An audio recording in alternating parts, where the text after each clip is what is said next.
Hi everyone, welcome to this week's episode of No Such Thing as a Fish, where we were joined by the fantastic Melanie Bracewell.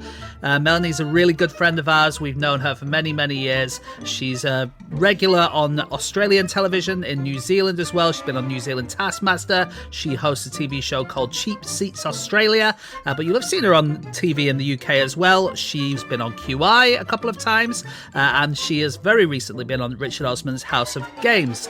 She's a brilliant stand-up comedian as well, though, and so if you would like to see her on tour, great news, she is coming to the UK, and her tickets are available at melaniebracewell.com/tour, and you will not be disappointed if you go and see her, because she is an absolutely brilliant stand-up comedian. Anyway, not much more to say apart from on with the podcast.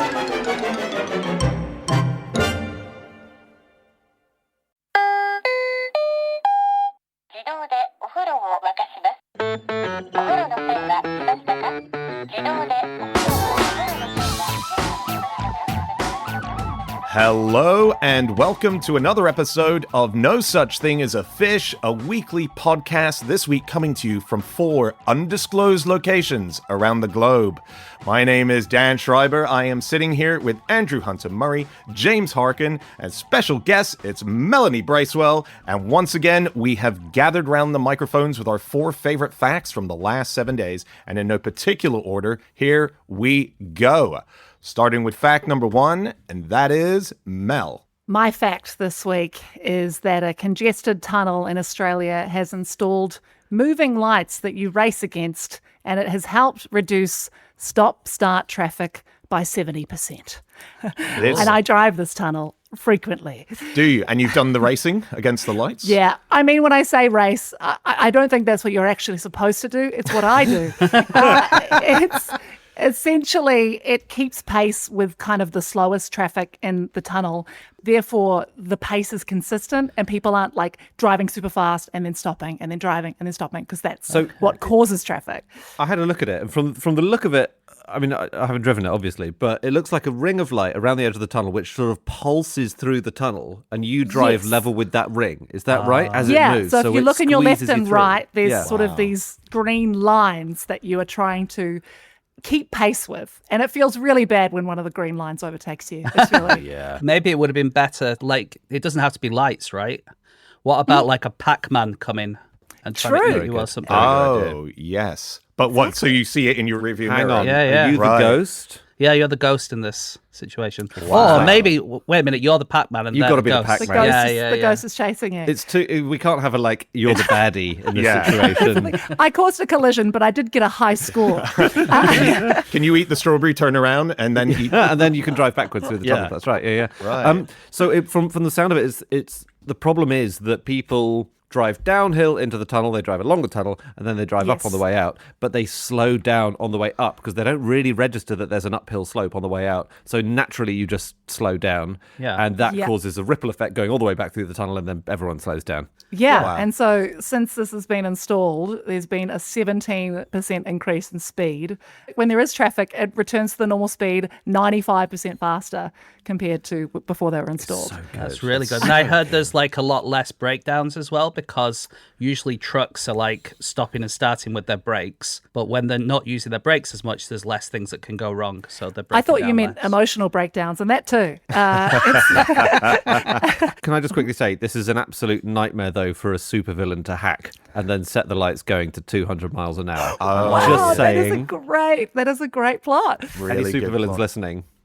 But then the police can kind of slow them right down when they're doing the chase, can't they? Yes, I hadn't thought of that. James, let's talk scripts later, but I think we're onto something here. So this is a tunnel in Melbourne, and James, you just mentioned about trucks stopping and starting. Trucks seem to be a big problem for tunnels in Australia generally, and there are a few management systems have been put in place to help them. So the Sydney Harbour Tunnel, they have a system in place for trucks that are constantly ignoring signs that say your truck may be too high, stop if you are at this height, and they'll get to the entrances of this tunnel, they'll crash in, stuck, right? So this new system is in place there. A sheet like a waterfall will go over the front of the tunnel, and then they laser project a giant stop sign onto the waterfall. So it's literally in front of them and you can't ignore it. You have to stop. Wow, it's like a log flume. I love that. You'll be like, nah, it's a trick. It's going to move at the last second. Yeah. If I've seen any cartoons, and I have, I know I'll get through here. Are you saying that exists, Dan? Yeah. In Sydney? In the Sydney Harbour Wow. Tunnel and quite a few other tunnels. Yeah, so it literally, as an emergency moment. Oh, man. You You've got to see it, though, but the only Yeah. way to do it is that you have a truck too high. Honestly, next time we're in Australia, I am hiring a truck and I am flying towards that tunnel. Yeah. I'm very tall. I should just get just stand on top of a car and make it happen. So, do you ever drive around in Queensland, Mel? Not often. Okay. It's a big country, Andy. No further Well, questions. it's more just like it's not where I live. So if I was to go to Queensland, I'd be more likely to order a cab Okay, or go so on you a don't bus. do interstate trucking in Queensland, is what I'm Not hearing, so from this, much. which is a Not shame. so much these days. That is a shame, because if you do, the highways are basically a large, slow pub quiz. So Queensland is 7 times the size of the UK, just for context, and you get people driving. You get the road trains. Do you get those in Queensland? I think you might do. Anyway.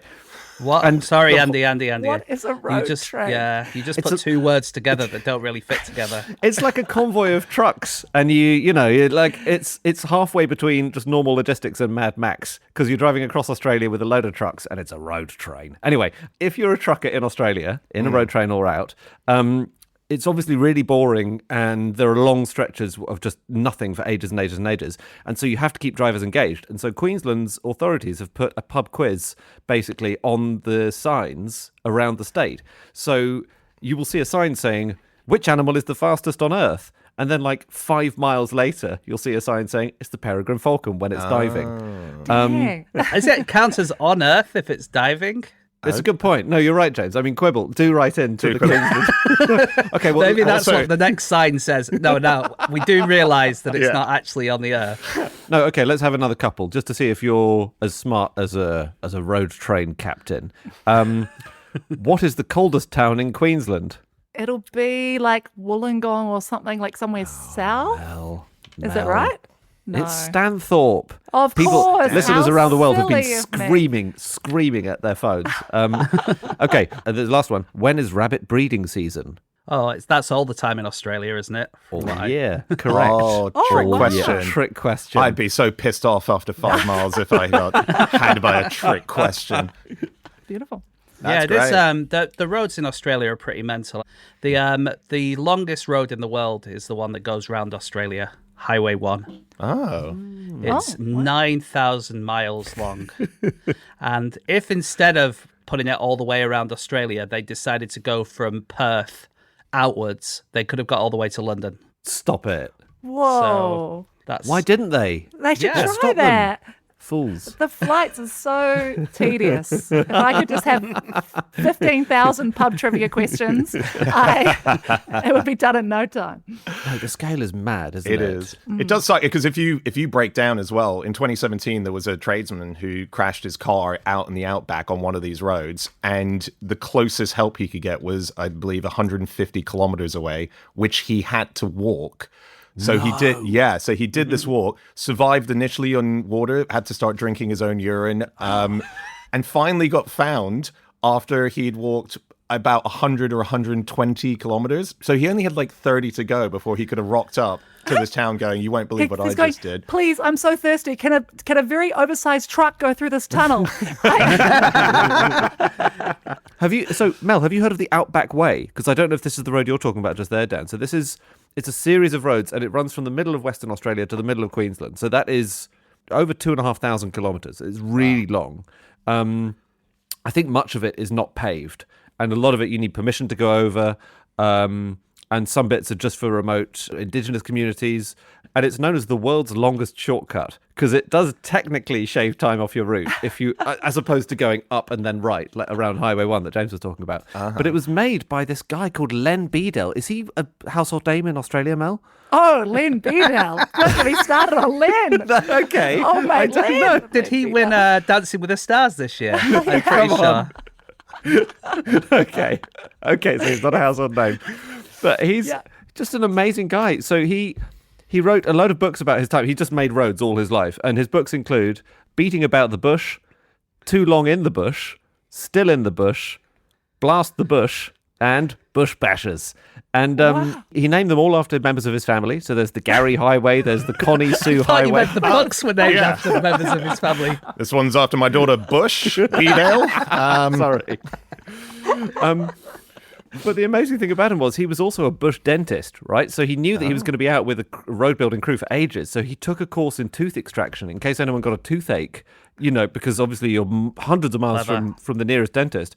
So by the time that he and his crew had finished the Gun Barrel Highway, which was his first really long road, he'd taken 29 teeth from his crew. Wow. That's stunning. Those can't all have been necessary. Yeah, I think I've got the qualification. It'd be stupid if I don't use them.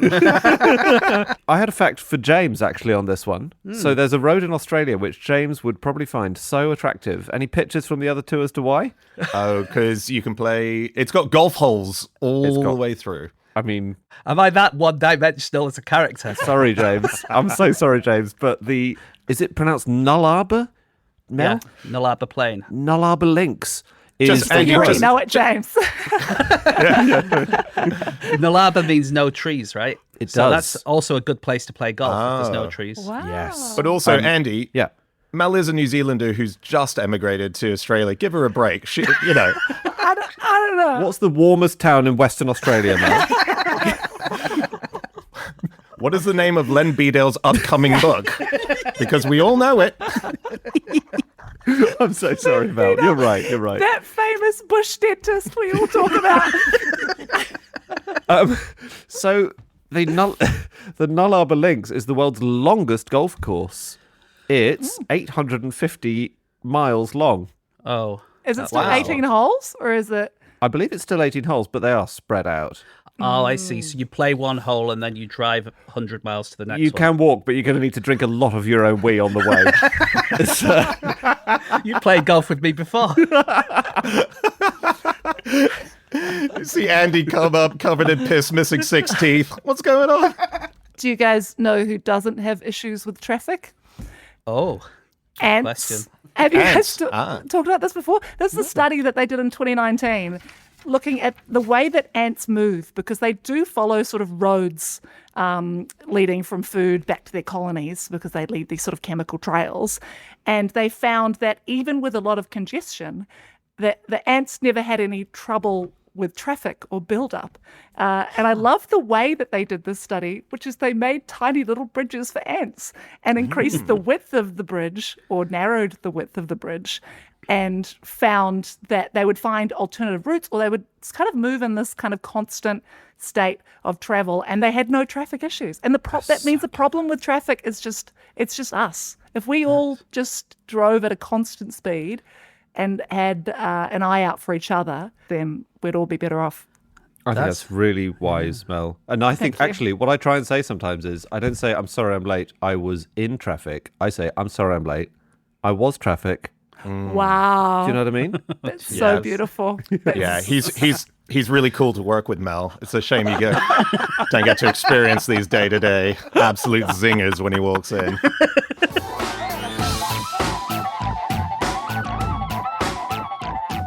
Okay, it is time for fact number 2. And, well, actually, because she sent in so many great facts, we're going to go and give her another fact. First time we've ever done this.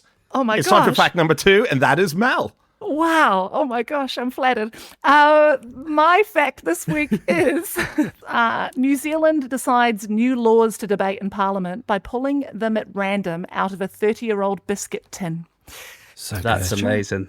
Yeah. I love it. What I thought when I heard this a while ago was that they pulled the actual bills out, but they have numbered tokens, numbered 1 through 90, and they are assigned to a specific bill.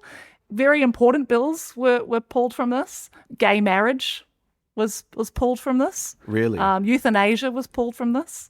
And There's a lot of significant stuff in this I biscuit know, tin. exactly. Proving the theory that no biscuit tin contains biscuits. It's like sewing supplies or laws, you know? You go, oh, yummy, a biscuit. Oh, no, it's the Water Care Amendment Bill.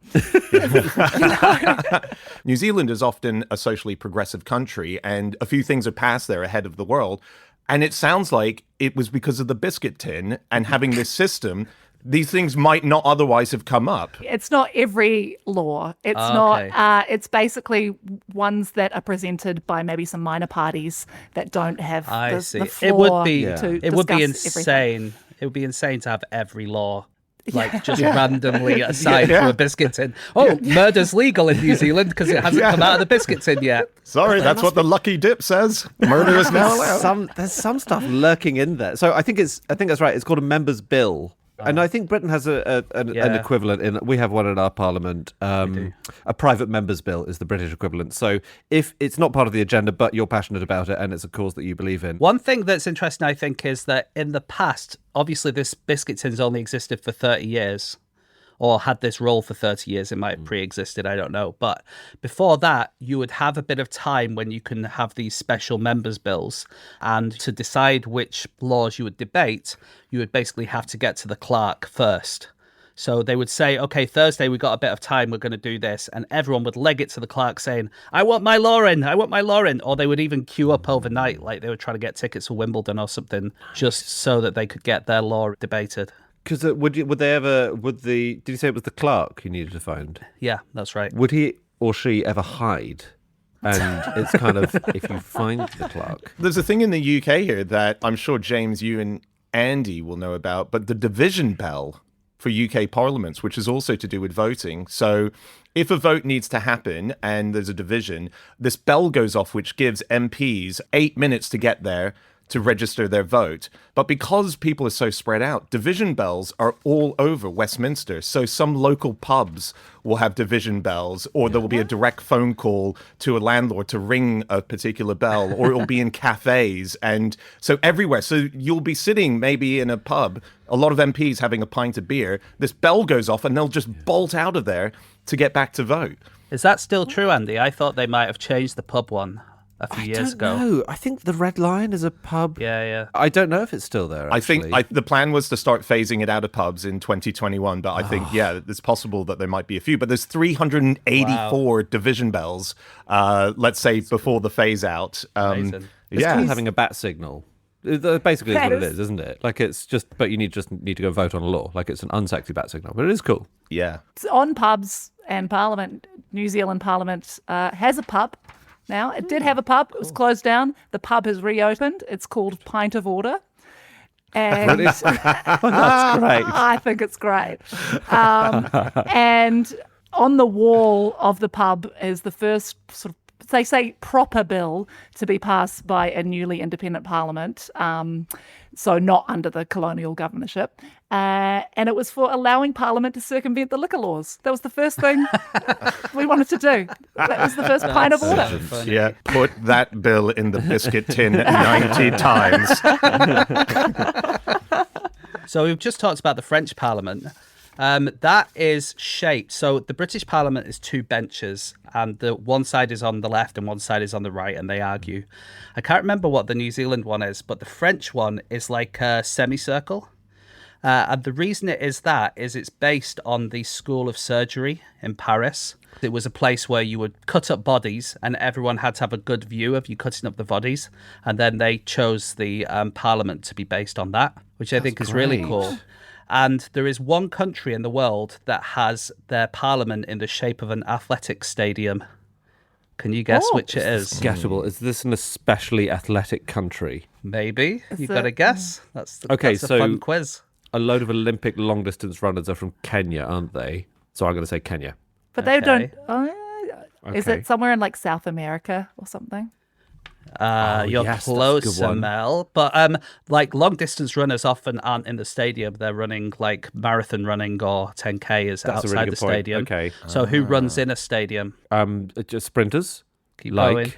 Usain Bolt. Yeah, who is from? Jamaica? Well done, Dan. Yes. On the shoulders of giants. I was using a tailwind, yeah. Yeah. So Jamaica have got an athletic stadium-shaped parliament. That's great. Wow, Does it? that's awesome. When you say athletic stadium shaped, is there a bit in the middle where you get to like Throw the what does javelin. that- Yeah, like what does that mean? It's just because there are 9 countries in the world with circular chambers. There's quite a lot of them have got hemispheres like France and like the European Parliament. Quite a lot have got the same as the British Parliament, but theirs is kind of an elongated circle. That's great. Right. That's really good. There's a thing that happened in Australia a number of years ago, about 20 years ago now, which is that the Parliament banned all the security staff from saying, "G'day, mate," when people walked in. They were like, Wow. mate is not a word that we want to be encouraging when George Bush is walking through our doors. And the then Prime Minister John Howard would often call Bush mate. It was just, they were like, we don't like this word. So security staff were told, you can't do it anymore. And the ban lasted less than 24 hours because Australians said, no way, mate. It was just like, are you kidding? That's a national pride, that greeting and that word. Well, How New interesting. Zealand has a list of words that they've deemed unparliamentary. So these are words that are insulting or unbecoming and had to be retracted. 1949, the phrase, his brains could revolve inside a peanut shell for 1,000 years without touching the sides, had to be retracted. It was deemed unparliamentary. Energy of a tired snail returning home from a funeral. That was 1963. That was deemed unparliamentary. And this phrase, I feel like I just want to say it in my day-to-day. This is 1946. Idle vaporings of a mind diseased. Oh my God. yes. It's good. It's so mysterious. Sick burn. Hey, I found a great little nugget, which is that our UK Parliament, they have their own internal library. Back in 2013, they looked into the list of the most borrowed books from this library. The number one most borrowed book from Parliament's library was a book called How to Be an MP. For dummies. Yeah, exactly. It was a self-help book, and it had like amazing chapters called, how to dilute boredom, how to write an abusive letter, How to write an abusive letter. Yeah, Wow. yeah. How to convince voters that MPs never stop working. How to climb the greasy pole. Things like Oh, that. disgusting. Previously, for 5 years, there was another book that was the number one most borrowed book, and that was called... sorry. How to borrow a book. Yeah, no, that one was called How Parliament Works. So that was the previous, most borrowed book. Oh my Speaking of libraries, actually, the New Zealand Parliament has a library. And in 1968, there was a big storm that hit Wellington. It was a really famous one. Some boats capsized and stuff, so it was really, really bad. But the water from the storm surge started going towards the Parliament, and the people working there thought, we need to get the books out of here. So they took all the books and they took them onto the roof to keep them away from the water. And this is according to a tour guide who does a tour of the New Zealand Parliament. And they say, for mysterious and unknown reasons, they did this in their underwear.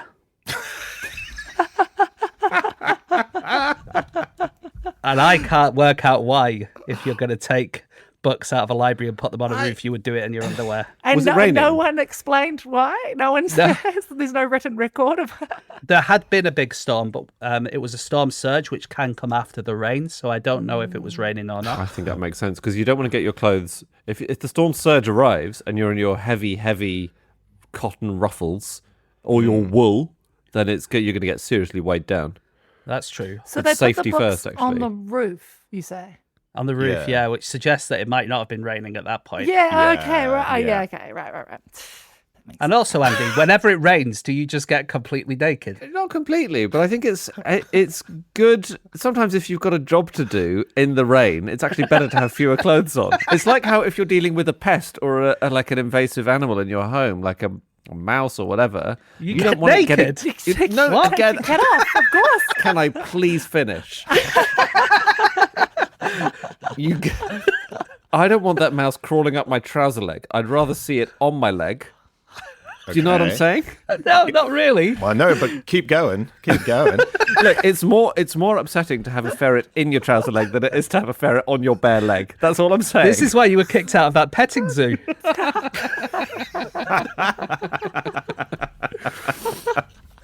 I've just got one thing about biscuit tins. Oh, yeah. I think I found the third most valuable biscuit tin ever, which I know. This sold in 2019. It was from about 1910. Beautiful biscuit tin, shaped like a bus. Lovely. Any guesses as to how much it went for at auction? Is there any reason why it was particularly expensive? Just very nice and historic. Just nice. Thing. Oh, I don't think it wasn't a celebrity one. It wasn't historical. 200 quid? 3,100. Oh, thank God you didn't ask me for mine. Oh, I was You're a going to cool. really overshoot it? I was 1.5 mil. Yeah. Okay. Well, Dan, do you want to have another crack at the value of the Anyways. second most valuable biscuit tin ever? 1.5 mil. Well, great. Thanks, Dan. Thanks a bunch for absolutely torpedoing my fun game. Mel, would you like to guess, maybe a sensible guess, as the value of the second most expensive biscuit tin that I've been able to find? Let's say 800. Thank you. James? How much was the first one? Well, the first one was 3,100. So, Mel, you have lowballed it rather, given that this is more valuable than that. We know that. Wait, it's more. I thought you said it was less valuable. No, this is the second. That was the third most valuable. This is the second most. We're going uphill for some jeopardy, Mel. I shouldn't have to explain I did this. not say the currency. That doesn't help. Find but a I didn't stronger say currency it. I than would say sterling. I would say Bitcoin. yes, 800 Bitcoin. Bitcoin. Exactly. Okay. James? I go for 1 Bitcoin. Okay. How much are they worth? About 80 grand. Loads. This is more. Oh, thankfully. No, this was an Isle of Man who was caught with 150 grams worth of heroin in a biscuit tin. Wait a minute, Andy. And How much of that value is the biscuit tin? without the tin, it's worth nothing. Yeah, so, Your Honour, what I did was I paid 150 grand for a biscuit tin. I didn't know what was going to be in there. And then the most valuable biscuit tin ever that I've been able to find. Okay, so inside it was Hitler's apology for the Second World War. You're so close. There is a Second World War link. You're so close. Wait, but so it was is- a British tin? Is the tin the valuable item here, or is the item inside it? I think we've worked out that the tin is irrelevant to the price of it. Okay, I'll go 1.5 mil. This Okay. is a really interesting episode of Antiques Roadshow. I love it. 1.5 mil. Let's go 2 mil. Dan, would you like to just completely nuke the game again by guessing like 300 billion quid or something? No, 17 million. Do you know what? I think it might be more than that. I think this What? was priceless. Oh, Wow, okay. In the second... So it wouldn't have been nuking the game. It would have been pretty accurate.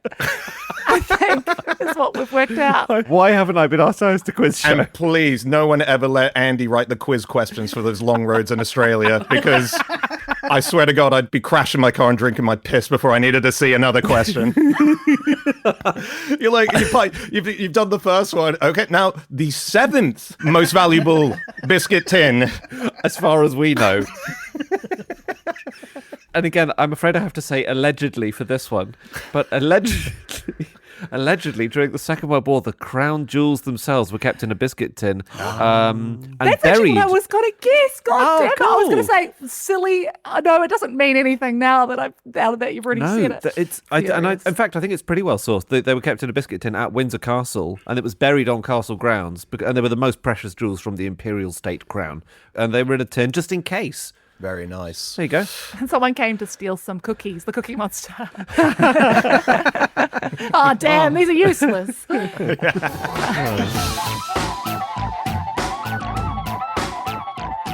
Okay, it is time for fact number 3, and do you know what?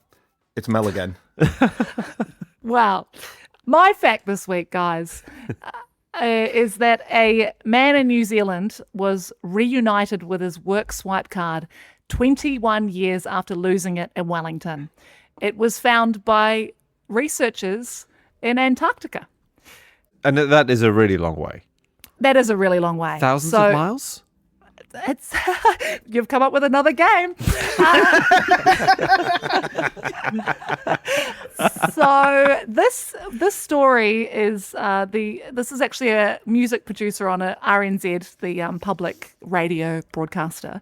In 2003, David McCaw lost his card, which gave him access to the Wellington Town Hall, and he had his briefcase in his car, and someone saw it, broke in, took the briefcase. A few days later, the police found the briefcase. It was sopping wet, and there was a few things in it, but his work swipe card was missing from the briefcase. Right. And then fast forward to 2016, about 20 kilometres north of Scott Base in Antarctica, which is the New Zealand sort of research facility in Antarctica. Rod Budd was diving, and he found this swipe card under the ocean and thought, oh, that's interesting. That doesn't often see weird objects down there. And so he took it and saw that it said Radio New Zealand on it, so then figured it must be someone who's visited Scott Base. Didn't think anything of it, just sort of set it aside for 8 years. And it wasn't until they were like, hold on, this guy, they got in touch with him, he's never been to Antarctica. That's when they went, oh, this is so strange. And, so, question, could yes? it have been that the person who broke into his car was a scientist? Yes. So there's some theories. They don't have a concrete answer. No one's come forward saying, I'm the scientist who broke into his car. But it goes against the natural ocean currents, unless one theory is that it hitched a ride on something buoyant. So it sort of followed the surface ocean currents that are a little bit more malleable. Or someone who happened to visit Scott Base somehow had a swipe card. Amazing. Strange. I guess one more question. Sorry, Dan. Did it still work? That's what I wanted to know as well. I was like so tempted to email him and be like, does it still work? I don't think so. Had he been waiting at the barriers for 21 years? I feel like I've been at work and I've quit my job, and they've turned off my swipe card before I've even finished for the day. So I swear I've been in hotels and they've made a swipe card, and by the time I got to my room, it didn't work. Right. Absolutely. Right. Yeah. Mel, you sent around a link about this story as the source of it, and it just has such a terrific opening line. It kicks off, "You've heard of finding a needle in a haystack, but what about finding a swipe card in the vast expanse of the world's oceans?" What a good saying. It's so true. And we'll probably never know, right? As in, he don't said he wants think to know. we'll ever know. But It's it's not- just and one it's of those crazy coincidences. It to lose something and for it to come back into your life, but through very odd means. Yeah, it would have been interesting for it to come through the currents, because like you say, Mel, I don't think that's kind of how the currents go around there. In fact, there is one current that goes all the way around Antarctica. That is the reason that you get penguins all over the continent, because penguins originally came from New Zealand, and then penguins really use the currents to swim, and they reckon that the reason you find them all over Antarctica is because they go in this sort of lazy river that goes all the way around the continent. Right. And the ones that you find like in the north up near the Galapagos Islands, that's when the current has got a little bit slower and sort of flung them off to the north. It is fascinating, isn't it? It's sort of nature's travelator, where you can lose your energy levels, jump into that, and get there faster than if you were actually swimming. And dolphins will actually swim on the edge of currents when they just want that extra little bounce as they're going along. The way scientists study them is also unbelievably interesting. So this one you're talking about, James, the Antarctic Circumpolar Current, the ACC. I think it might be the largest current on Earth, and scientists want to know when it started because it's incredibly useful for various things like climate science. And that one is so cool because it's like a buffer between the warmer waters to the north and the very cold Antarctic waters to the south. It's like an elastic band all the way around. And scientists are trying to work out when it began.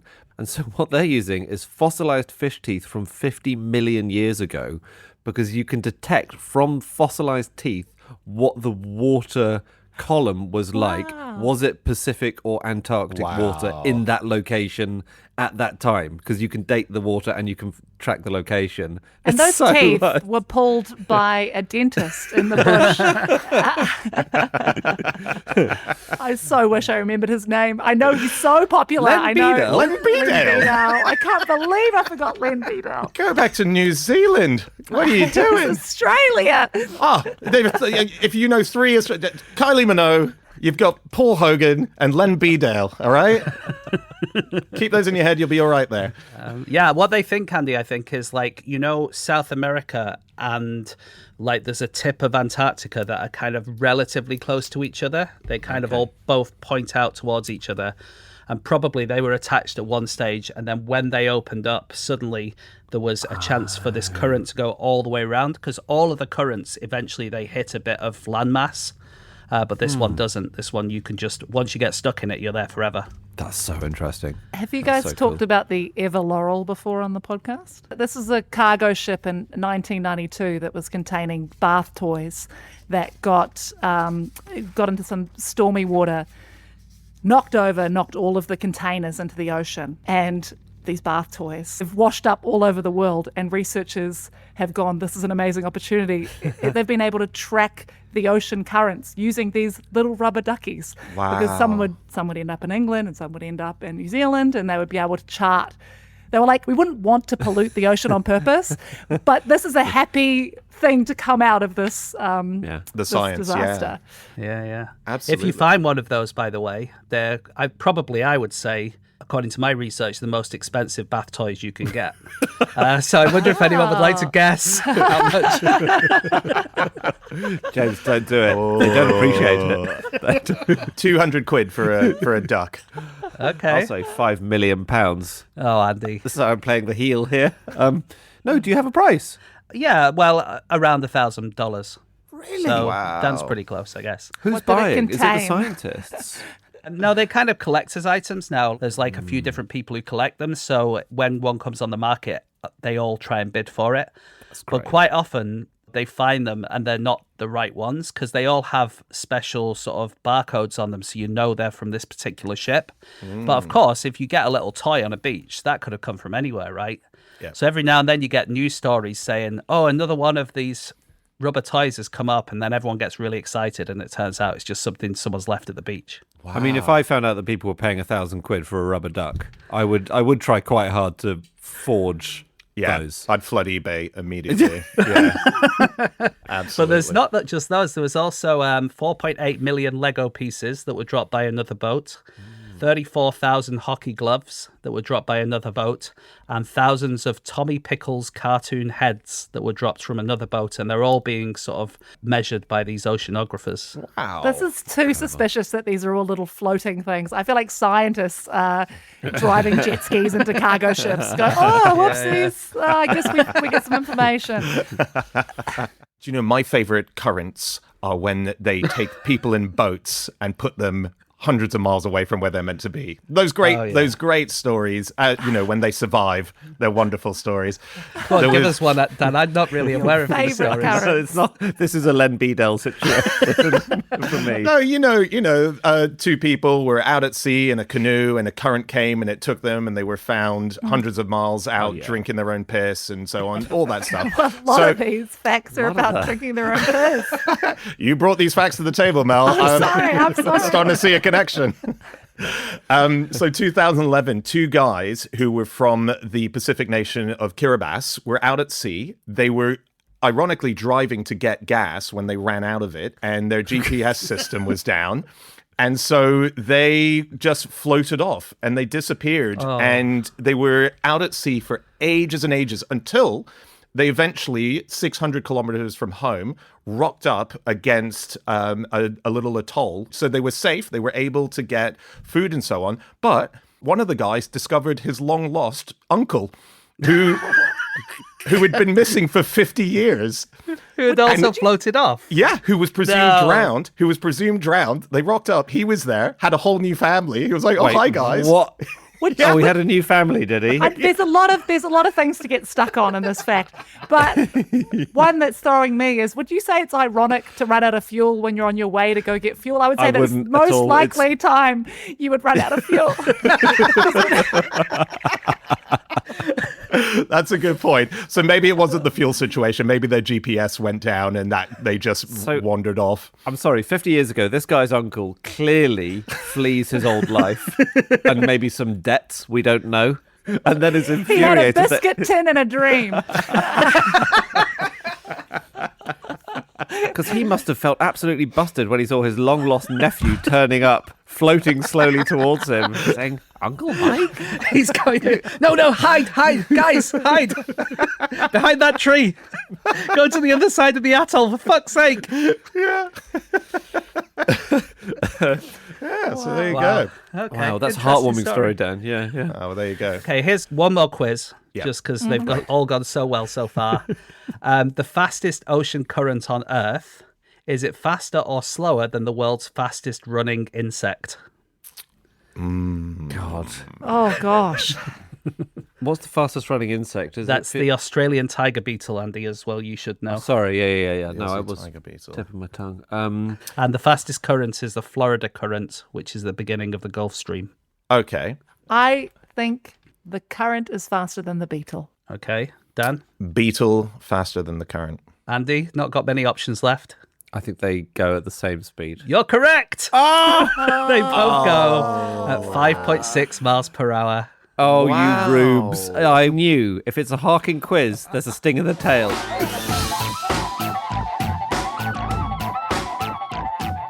Okay, it is time for our final fact of the show. And, oh, guys. What an admin cock-up this is. Mel, somehow it is you again. Okay, I feel like I need to make it clear this is not my idea. I'm not commandeering the podcast, but my fact this week is that the Australian Bureau of Statistics have revealed that 3.14% of bakers are women living in South Australia, which they released as a pie graph about people who make pies, including the number pi. And that's my fact. I'm leaving now. I'm done. That's the best fact. That's the end Yeah. of this podcast now. You can't beat that fact, Yeah. I think. So Incredible. is it 3.14% of Australian bakers are women in South Australia? Yep. Yes. I think it's 3.14% of bakers are women living in South Australia. It's got to be. Because otherwise that's an enormous amount of bakers Yeah. to live Yeah. just in South Australia. It's not a huge place. They must have really had to torture the figures to get. It I feels think- very much like a I Harkin think- fact where they've got right. We need to get to 3.14. I think you might be right. But How many I decimal love, places did they do it to? Is it like pi and How many decimal Forever, places? yeah. eternal number of Well- bakers are South Australian women? This comes from the Australian Bureau of Statistics, as I said, and they just release fun little graphs, and I follow them on Facebook, and I thought it looked fun. That's my research, great guys. fact. It's basically I love a it. meme. But I love pie in all forms. Nice. When I was at school, it was written on the walls all around my maths class, and so I learnt 50 digits or so. Just Really? Yeah, it was me and my friend would compete over how many we Only could 50 digits learn. is pretty 50. impressive. That's a It's- lot. Can anyone It's- beat that on this call? James, have you got a memory of pi? I could do probably 5 or 6, I reckon. Right. Do you think so, Mel? Do you think you could still do the 50? I could, but I don't know if it's an impressive thing to do on a podcast. We got time to fill. I think I could read it. I could close my eyes and do it. Anything to stop Andy from another biscuit quiz, please. I just want someone to randomly tune into this part of the podcast and be like, what is going on? Okay, you ready? Does anyone have pi up on screen? I mean, No, we can get it. Time. Okay, I've got it. I've got it here. I'll give you one free number, Mel. 3. Oh, crap. You've thrown me. Okay.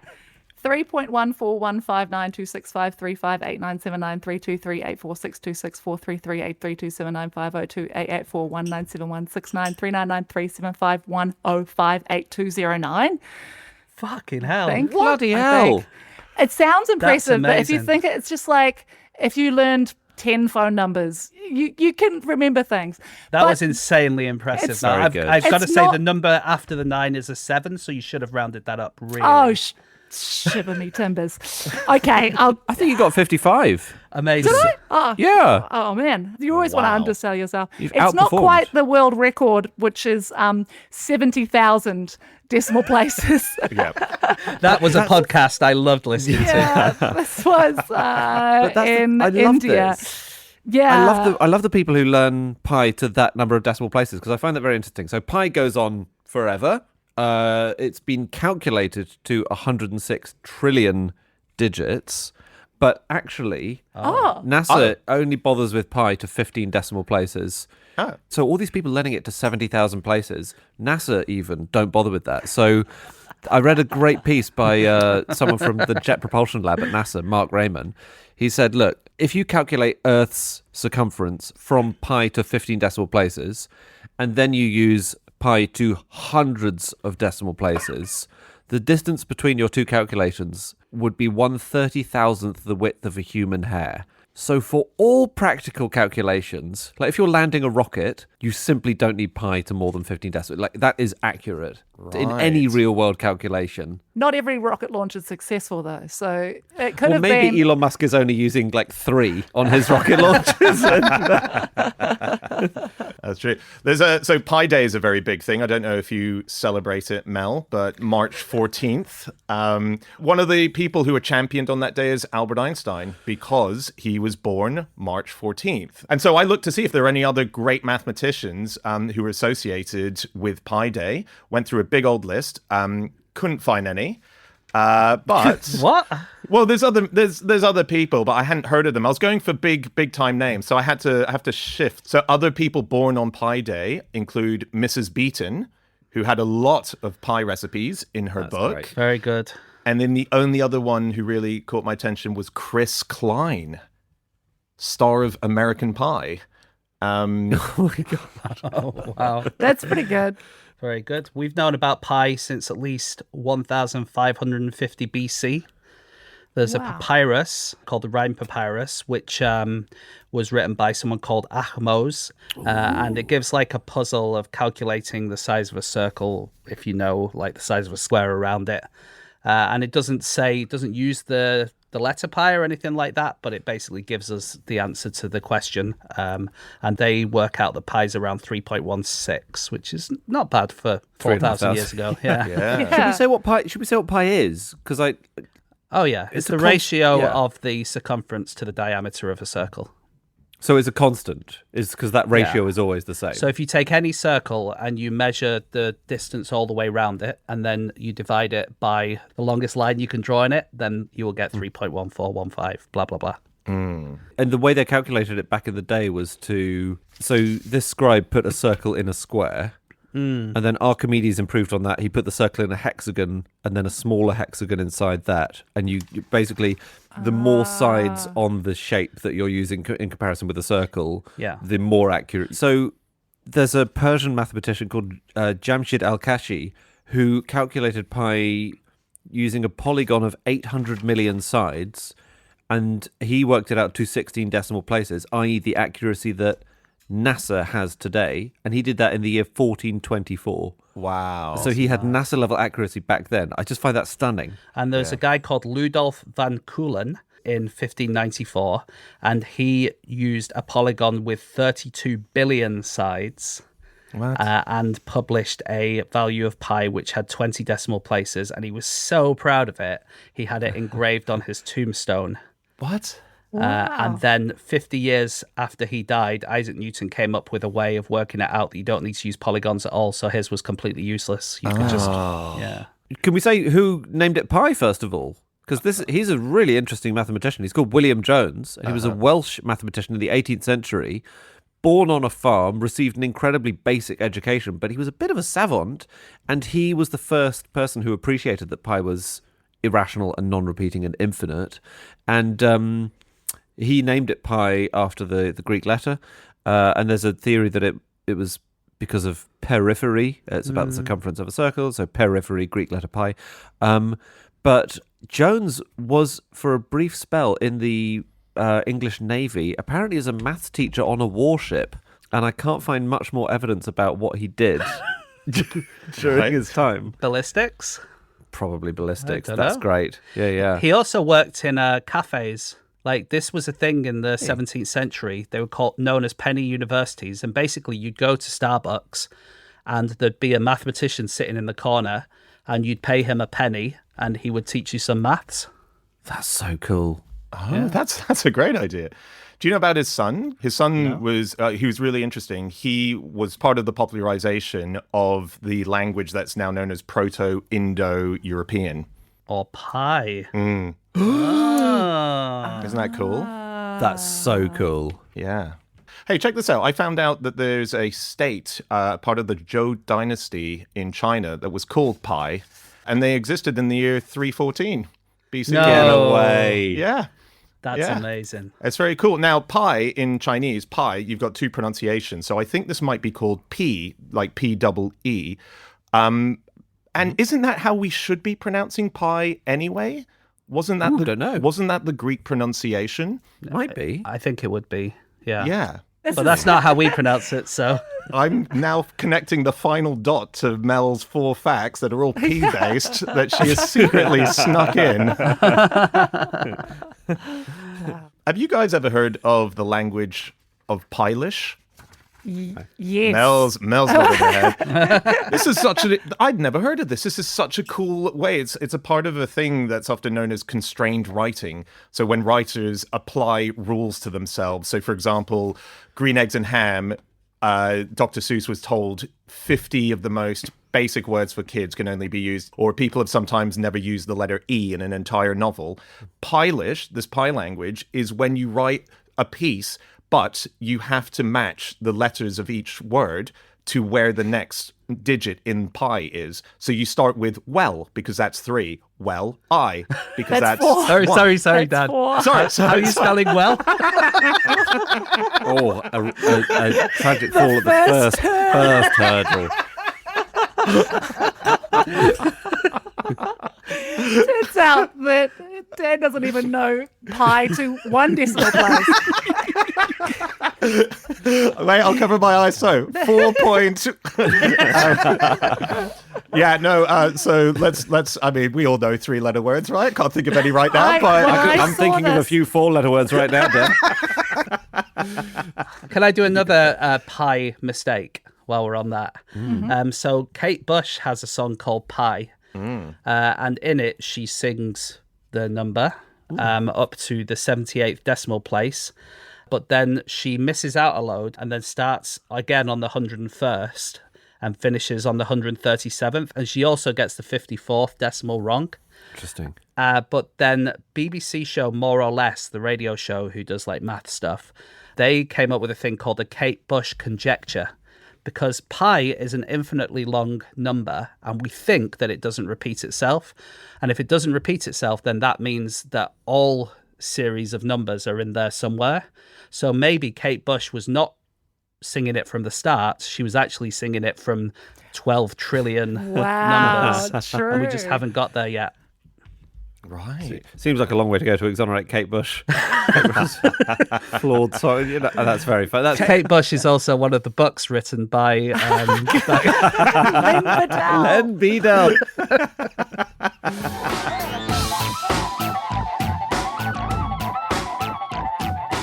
Okay, that's it. That is all of our facts. Thank you so much for listening. If you'd like to get in contact with any of us about the things that we have said over the course of this podcast, we can all be found on various social media accounts. I'm Schreiberland on Instagram. Andy?